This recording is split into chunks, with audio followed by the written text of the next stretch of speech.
The dust hung thick in the air that September afternoon, coating everything in a fine layer of prairie grit. Marcus Thornton rode his horse slowly along the old trading route, his eyes scanning the horizon more out of habit than expectation. At 53, he'd grown accustomed to the silence of his ranch, to conversations with horses and cattle that never talked back. His wife Sarah had been gone 7 years now, taken by fever one brutal winter, and his only son had headed east to make his fortune in the cities, writing less and less frequently until the letters stopped altogether. The loneliness had become like an old coat, worn, familiar, and not entirely unwelcome. Marcus had convinced himself that solitude was simply his lot in life now, that some men were meant to live out their days with nothing but the wind and the endless sky for company. That's why he almost rode past the overturned wagon. It was the unnatural stillness that caught his attention first.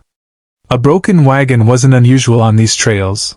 Axles snapped, wheels cracked, and people moved on or were rescued by passing travelers. But something about the scene made Marcus pull his horse to a stop.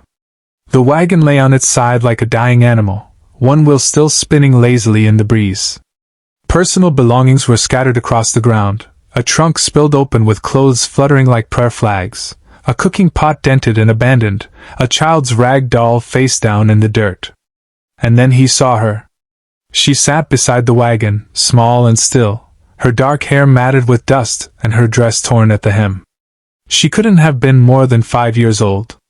Her arms were wrapped around her knees, and she stared straight ahead with eyes that seemed too old for her young face, eyes that had seen something no child should witness. Marcus dismounted quickly, his heart suddenly pounding in a way it hadn't in years. "Hello there, little one," he called softly, approaching slowly so as not to frighten her. She didn't turn her head, didn't acknowledge his presence at all. As he drew closer, Marcus could see the tracks in the dirt, the story written in scuffed earth and broken sage. The wagon had rolled, probably hit a rock or a hole at speed. There had been others here, at least 2 adults by the size of the boot prints. But those tracks led away from the wagon, heading east on foot. And the small footprints, her footprints, showed she had crawled out from under the canvas covering and sat down in the exact spot where she remained. "Where's your mama?" Marcus asked gently, crouching down to her level. Still no response. He looked around more carefully now, checking behind the wagon, scanning the brush. No bodies, thank God. But no adults returning either. He noticed something clutched in her small fist, a piece of torn fabric, blue calico with tiny white flowers. The same pattern he could see on a dress hanging from the back of the wagon. Someone had torn their own clothing, pressed it into her hand, and then left her. The realization hit Marcus like a physical blow. They'd left her intentionally.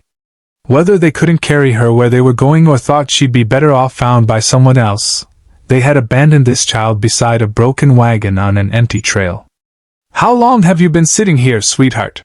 he asked, though he didn't expect an answer. The sun was beginning its descent, painting the sky in shades of amber and rose. The temperature would drop soon, and nights on the prairie could be deadly, especially for a child alone. Marcus stood and checked the wagon more thoroughly. A few supplies remained, some dried goods, a canteen half full of water, a Bible with names written inside the front cover. The surnames had been scratched out violently, but he could make out a first name. Margaret. No indication of the child's name, no note left behind. Just this silent little girl and the evidence of lives disrupted and family torn apart. He returned to her side and sat down in the dust, not touching her, just being present. They sat together as the sun continued its journey west, and Marcus found himself talking, really talking, for the first time in months. "I live about 10 miles north of here," he said quietly. "I've got a ranch, nothing fancy, but the house is sturdy and warm. I've got a good well, a few horses, cattle grazing the hills. It gets lonely out there, I won't lie to you about that. I lost my wife some years back, and my boy left for the city. I'm not much for conversation anymore, but I remember how to cook a decent meal, and I've got a spare room that's been empty too long." The girl didn't move, but Marcus thought perhaps her shoulders relaxed just a fraction. "I don't know what happened here," he continued. I don't know who left you or why. But I know this, you don't deserve to be sitting alone in the dust waiting for someone who isn't coming back. His voice grew rougher with emotion. Sometimes life breaks people, and they make choices that don't make sense to folks like you and me. But their choices don't define your worth, little one. The sun touched the horizon, and the first cool breeze of evening stirred the girl's tangled hair. Marcus knew he needed to make a decision. He could take her to the nearest town, 20 miles south, and leave her with the church or the territorial authorities. They'd put her in an orphanage, maybe find her a family eventually. It was the practical thing, the sensible thing. But as he watched the last light catch in her dark eyes, he thought of his empty house, his silent meals, his purposeless days. He thought of Sarah, who had always wanted a daughter, who had filled their home with warmth and laughter. He thought of the man he'd been before grief had carved him hollow.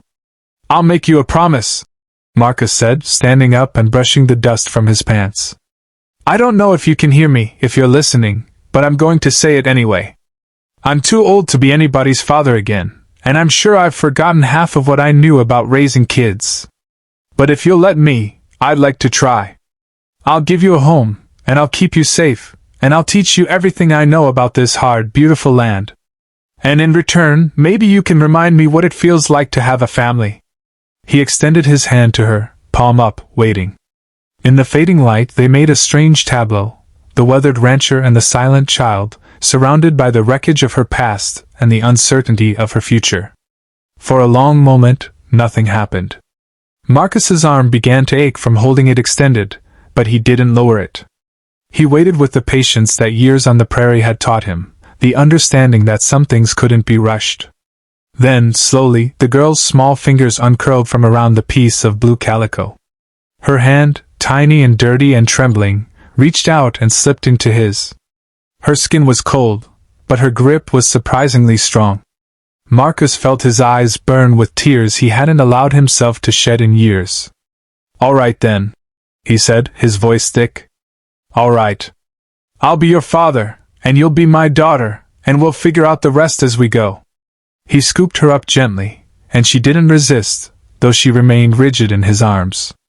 As he settled her in front of him on his horse, wrapping his coat around her small frame, Marcus caught sight of the rag doll lying in the dirt.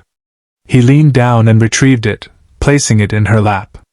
Her arms immediately wrapped around it. They rode north as stars began to prick the darkening sky. The girl never spoke, never looked back at the overturned wagon fading behind them. But somewhere during that long ride home, Marcus felt her body relax against his chest, felt her head come to rest against his shoulder.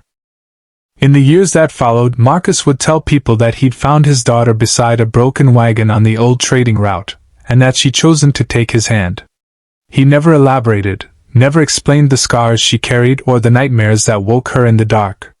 He just loved her, stubbornly and completely, until slowly, in the way of seeds pushing through hard soil, she began to bloom. She never did tell him her given name, so he called her Hope, because that's what she'd given back to him. And she called him Papa, because that's what he became.